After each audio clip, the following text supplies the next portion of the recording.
Did you accidentally enter the wrong address on your Uber Eats order?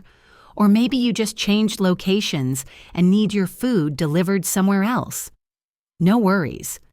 In this video, I'll show you how to quickly change the delivery address in Uber Eats, even after placing your order.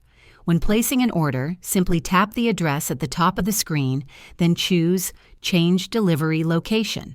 Search for the new address and select it. Confirm your choice, and your food will be delivered to the updated spot.